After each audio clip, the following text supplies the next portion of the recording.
ये तो ऐसा खतरनाक विष है, इसका सबसे बड़ा पाप बताया हुक्के में, तम्बाकू में। क्या बताते? 100 नारी जारी करे सुरापान 100 बार, एक चलम हुक्का भरे वो डूबे काली धार। ओहो, एक परत्रिया के पास गमन करने का कितना पाप बताते हैं। पर द्वारा स्त्री का खोले 70 जन्म अंधा हो डोले, मदरा पीवे कड़वा पानी 70 जन्म सुमान के जानी। और फिर कहते सुरापान मदमासा हारी, गमन करे भोग पर नारी 70 जन्म कटेंगे शीसम, साक्षी साहेब है जगदीशम। ओए होए, परमात्मा आदरणीय गरीबदास साहेब जी अपने भगवान कबीर साहब को साक्षी रख के कह रहे हैं कि जो विकार तुम कर रहे हो ये कितने भयंकर हैं। क्या बताया है कि मदरा पीवे कड़वा पानी और 70 जन्म कुत्ते के जानी। जो शराब पीते हैं एक बार उसके 70 जन्म कुत्ते के होंगे, कंटिन्यूसली 70 जन्म। ओए होए, और फिर क्या कहते हैं? सुरापान मदमासा हारी। सुरापान कहते हैं शराब पीने वाला, शराब पीता है जो, और मांस आहार करता है। और गमन करे भोग पर नारी, जो दूसरे की पत्नी के पास दुराचार करता है, तो उनके साथ क्या बनेगी? 70 जन्म कटेंगे शीसम, साक्षी साहेब है जगदीशम। उन लोगों के 70 जन्म शीश कटेंगे, कि तो बकरा बनेगा, कि तो मुर्गा बनेगा, कि तो वैसे, कि तो गंडासे में आकर कटेगा, कि तो थ्रेसर में आकर नाड़ आ जाएगी। यानी दुर्गति से मौत होगी, बुरे जन्म होंगे। उसके लिए बताते हैं कि 100 नारी जारी करे सुरापान 100 बार। ओए होए, मदरा पीवे कड़वा पानी, शराब पीवे उसके 70 जन्म कुत्ते के होंगे। और ये 100 बार पीने वाला 100 बार पी ले और 100 बार पर नारी गमन कर ले, उनको कितना पाप हो जाएगा? बहुत ज्यादा। कहते उन सबको मिलाकर एक हुक्का पीने वाले को, एक हुक्का भरने वाले को पाप है। पीने वाले गेला तक के बनेगी, क्या बुरा हाल होगा उसका जो केवल भरकर देता है, पीने का सहयोग देता है, उसकी ये दुर्गति। और पीने वाले का तो पता नहीं कितना जुल्म होगा उसके ऊपर। सुरापान 100 नारी जारी करे सुरापान 100 बार, एक चलम हुक्का भरे वो डूबे काली धारी। इसलिए मना करते हैं कि तुम हुक्का भी भर के मत देना। उन जो पाप कमा रहे हैं स्वयं भी नरक में जा रहे हैं, और उसमें सहयोगी बना रहे हैं अपने पुत्र पुत्रियों को, पौत्र पौत्रियों को, या पुत्र वधुओं को भी आजकल हुक्का भरवाने लगे।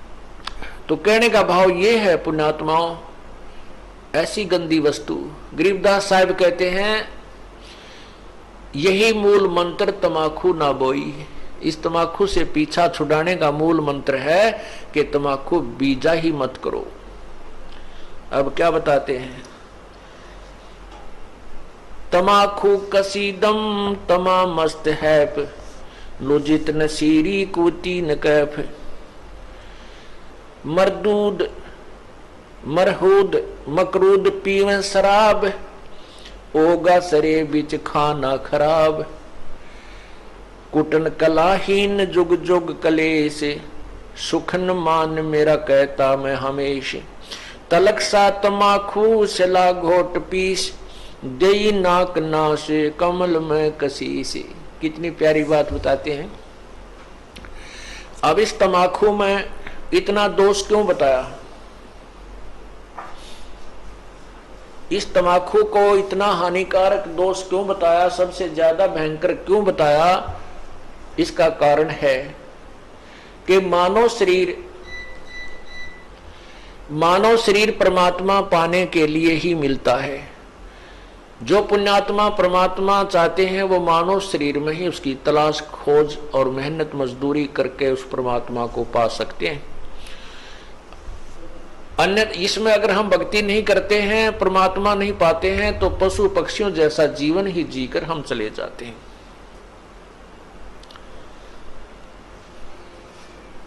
अब ये हमारे शरीर में कमल बने हुए हैं, कमल, इन कमलों में भगवानों का वास है। मूल कमल में गणेश जी, मूल कमल में गणेश जी और स्वाद कमल में सावित्री ब्रह्मा जी, नाभि कमल में विष्णु और लक्ष्मी जी, हृदय कमल में शिव और पार्वती जी, और कंठ कमल में शेरा वाली दुर्गा जी। तो ऐसे जब हम ये तमाकू पीते हैं या सूंघते हैं, सूंघना भी पाप है, तो उसकी वासना हमारे शरीर में बने हुए कमलों में जाती है और वहां विराजमान भगवानों के को परेशान करती है, उनको दुख पहुंचाती है, वो बहुत दुखी होते हैं। अब जैसे रिश्तेदार आ जावे और उसको कमरे में बैठा के अच्छी रोटी खाना खुना खिला के और उससे मैं एक छोटे से कमरे में ही और धुआं कर दे, तो वो क्या कहेगा कि अच्छे नाला कहाँ फंसा है, मैं मर गया धुएं में, तो वो नाराज होकर चला जाएगा, बात बिगड़ेगी। और दूसरा ये है कि जैसे हम तम्बाकू का प्रयोग करते हैं, धुआं बाहर छोड़ते हैं, आप देखिएगा हुक्का पीने वाले के हाथ पर भी निशान पड़ जाता है, और हुक्के की जो वो पाइप होती है उसको भी दूसरे तीसरे दिन साफ करते थे हमारे, देखे हमने बुजुर्ग, तो उसमें इसी मोटी मोटी पापड़ी सी उतरती थी, इतना मैल जम जाता था, उसमें गज लगा लगा कर उसको साफ करते थे, धोते थे। इसी प्रकार हमारे शरीर में ये इला, ये पिंगला, अब ये इला बाया जो अंग बाया नाक है इसको इला कहते हैं और दाया को पिंगला कहते हैं। ये इला और पिंगला इन नाकों से संबंधित आगे जाके दो नाड़ियां हैं और इन दोनों के बीच में तीसरी सुषुम्ना नाड़ी है और उस सुषुम्ना को खोल करके ये प्राणी अंदर चलता है, फिर कमलों से होता हुआ फिर त्रिकुटी पर पहुंचता है।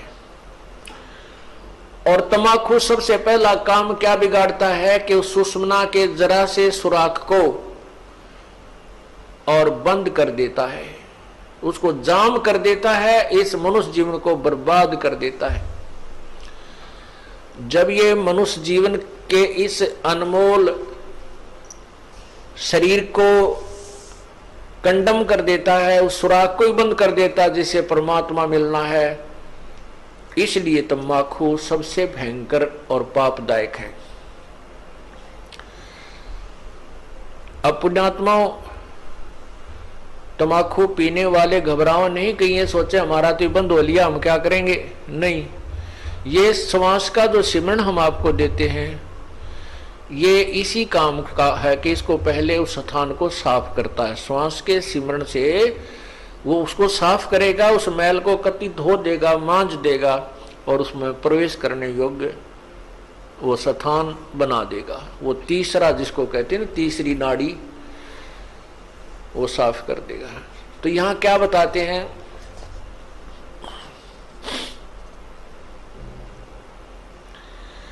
तलक सा तमाकू सिला घोट पीस, दई नाक नासा कमल में कसीस, करी चूर चकना धरा नाम नाश, धरा नाक नाश, 70 घलाई गति 70 सलाई गति काट मास, व्यस्त के दरीबे में जो दीनी दुलद, अगर मूल मौला जहां बसत है प्रसिद्ध, हिंदू तुर्क को जो दीनी तलाक, पीवे तमाकू जो सरे के कजाक, जो तम्बाकू पान करते हैं, हुक्का पीते हैं या सिगरेट बीड़ी पीते हैं, वो कहते हैं परमात्मा के दोषी हैं, कजाक हैं।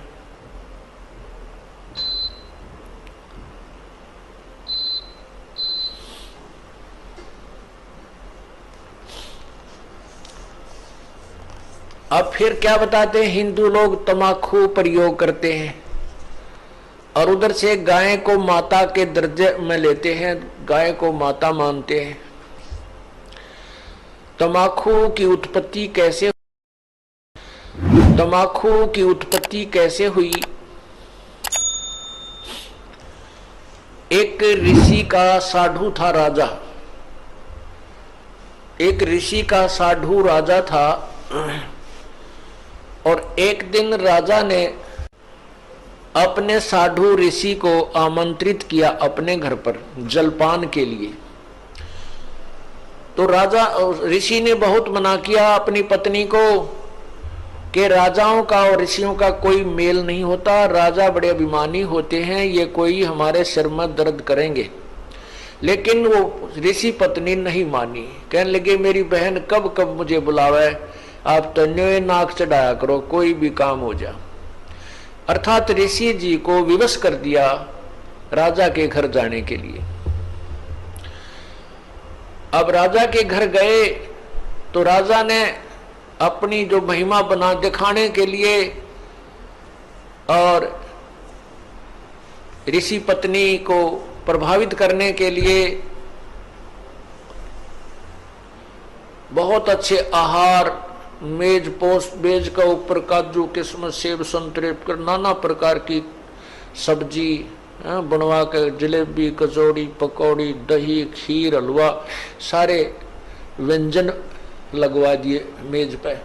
अब आहार किया ऋषि जी ने भी, ऋषि पत्नी ने भी, सब ने मिलकर आहार किया। अब चलते समय ऋषि जी ने कहना पड़ा जी आप भी हमारे यहाँ आइएगा, एक औपचारिकता होती है। तो राजा ने कहा अवश्य आएंगे, कभी समय मिला तो अवश्य आएंगे।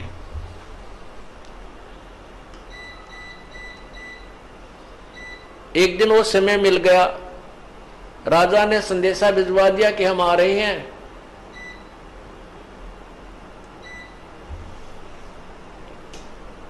अब ऋषि पत्नी चिंतित हुई कि वो तो सचमुच आ रहे हैं और साथ में ये संदेशा भेज दिया कि मेरे साथ हजारों की संख्या में अंग रक्षक होंगे, मेरे सैनिक होंगे। अब राजा चाहता था कि ऋषि को नीचा दिखाना, ये एक बूंदी बीमारी है साधु, ये दिखाना चाहता था कि मैंने ऐसे ऐसे आहार कराए हैं और ये ऋषि जी कुछ नहीं करा पाएगा, इसकी मिट्टी पलीत होगी। और परमात्मा कहते हैं कबीरा सब जग निर्धना, धनवंता ना कोई, धनवंता सो जानियो जप राम नाम धन होए। अब ऋषि जी के पास अपने तप की कमाई थी, अपनी साधना भजन की कमाई थी। ऋषि जी ने स्वर्ग से कामधेनु गाय वो उधारी ले ली कुछ समय के लिए और उसको अलग से एक टेंट में रखा हुआ था। उधर से राजा अपने हजारों सैनिकों को साथ लेकर पहुंच गया और ऋषि से कहा कि भोजन की तैयारी करवाओ। ऋषि जी ने कहा जी भोजन तैयार है, आप खाना खाइए। अब वहां लगी लाइन और साथ की साथ थाली आ रही है, सबको परोसी जा रही है। ऋषि जी ने अपने एक सेवक को उस गाय वाले टेंट के सामने बैठा दिया, वो उठा उठा कर थाली बाहर रखता रहा।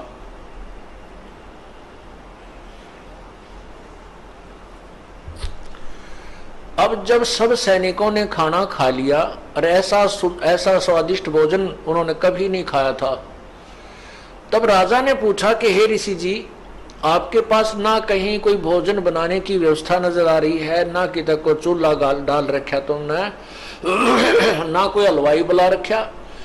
ये ऐसा भोजन, स्वादिष्ट भोजन कहाँ से आ रहा है? तब राजा ने बताया कि मेरे पास एक कामधेनु गाय है और उसमें यह शक्ति होती है कि वो चाहे पूरी पृथ्वी जीव जा भोजन खा ले, पूरी पृथ्वी के प्राणी, तो भी उसका अंत नहीं आता है।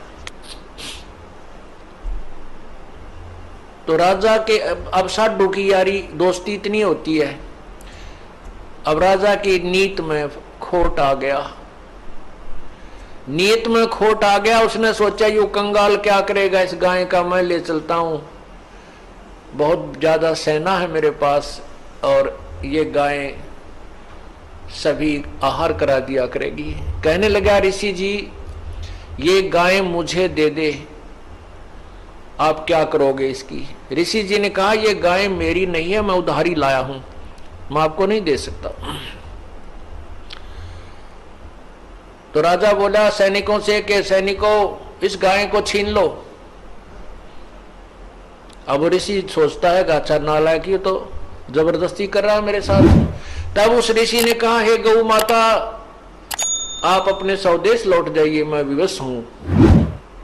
इतना कहते ही वो टेंट के ऊपरले हिस्से को पाड़ती हुई और गाय आकाश की तरफ, स्वर्गलोक की तरफ चल पड़ी।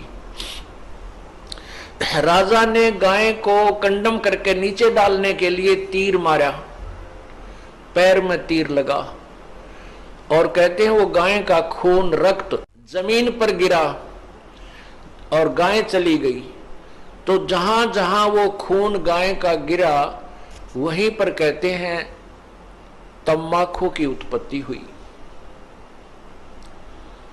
अब हिंदू लोग एक तरफ तो माता को इतना प्रिय मानते हैं, गाय को अपना मां के तुल्य आदर देते हैं और फिर मां के खून को पी रहे हैं। क्या बताते हैं? खो नाम खू का तमा नाम गाय, 100 बार सौगंध इसको ना खाए। तमा नाम खू का, खू नाम खून का और तमा नाम गाय, सौगंध 100 बार इसको ना खाए। तम्बाकू, खून, खू का अर्थ है खून, खून, तमाखू खून, और तमा फारसी का शब्द है, तमा माने गाय होती है। तमाखू यानी गाय का खून।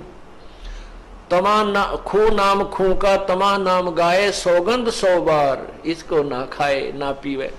कहते हैं आप एक तरफ तो गाय को इतना प्रिय मानते हो, आदरणीय मानते हो, और फिर गाय के खून से उत्पन्न इस तम्बाकू को पीते हो। जितने भी महापुरुष हुए उन्होंने सब विकारों को छुड़वाया है। अब सिख समाज में तम्बाकू कोई प्रयोग नहीं करता, अभी तक भी उन्होंने इस मर्यादा का पालन किया है। लेकिन और सारी बुराई शुरू कर दी, मांस खाव दारू पीने लग गए। देखो बुराई तो सारी त्यागे पार पड़ेंगी। ऐसे ही मुसलमान धर्म के अंदर शराब नहीं छूटे अभी भी, और बाकी मांस खाओ और हुक्का पीवे। हिंदू समाज में बीड़ी, शराब, तम्बाकू और मांस कभी प्रयोग नहीं करते थे। अब हिंदू समाज में कोई मर्यादा नहीं रही, सारे काम बिगड़ गए। तो पुण्यात्माओं ये नए सिरे से समाज सेट किया जाएगा और इसी तरह ये समाज सुधार और आत्म कल्याण प्रारंभ होता है। उन महापुरुषों ने भी कठिन प्रयत्न किए थे, परिश्रम किया था समाज को बुराई से दूर करने के लिए। आज भी वही चल रहा है और बहुत निर्मल समाज बन रहा है। छोटे छोटे बच्चे भी ये पूछते हैं, एक बार मेरा हाथ लग गया, मेरे पापा की गोद में बंडल था, महाराज जी मेरा नाम तो नहीं टूट गया। रो रहा था वो बच्चा। मैं कहा बेटा ऐसे नहीं टूटता, वो तो वैसे लग गया हाथ, गंद का समझ लो भाई, गोबर में हाथ लग जा, धो ले अपने ने। हाँ उसको उठा के देना, ला के देना, पीने हुक्का भरना, उसमें नाम टूट जाएगा, वो खंड हो जाएगा। तो पुण्यात्माओं जो छोटी सी उम्र में इन बच्चों को ऐसा भाव बन गया कि ये इतनी बुराई है कि इसको हाथ लागने से भी हमारा धार्मिक कर्म बिगड़ जाएगा, तो आने वाली इनकी संतान तो कति देवता पैदा होंगी। ये समाज भी सुधर रहा है और जीव कल्याण का मार्ग भी प्रशस्त हो रहा है। खो नाम खो का तमा नाम गाय, सौगंध 100 बार इसको ना खाए। गधे समान कौवा कर्म के कुलीन, और पीवे तमाखू जो काल के अधीन। चिदानंद चित्त में जिस्म दर जहूर, अधम पाप पापी भय सवाना सूर। नजला फिरे नैन बिंद को विध्वंस, नसनाद नाड़ी दम ही नसमास। पितबाई खांसी निवास, कफ दल कलेजा लिया है ग्रास। काला तमाखू और गोरा पिवाक, 10-20 लंगर जहां बैठे गुटाक। बाजा न और गुड़गुड़ और हुके हजूम, कोरे कुबुद्धि बीसा है नसोम। बाकी ही पगड़ी बाकी ही नय, और डिब्बी डबोए पर डूबे हैं कह। गुटाकड़ अटाकड़ मटाकड़ लहूर, एक बैठे अड़के एक बैठेगा दूर। इन ओका पीणिया का स्टाइल बता रहे हैं गरीबदास जी। ओका भर के बैठ जाएंगे, एक तो उड़सी बैठ जाएगा, लड़ सरकाइए थोड़ा सौरे ने। एक बैठेगा अड़के एक बैठेगा दूर, और गड़ोड़ कति खूब खींच कर वो तमाकू प्रयोग करते हैं।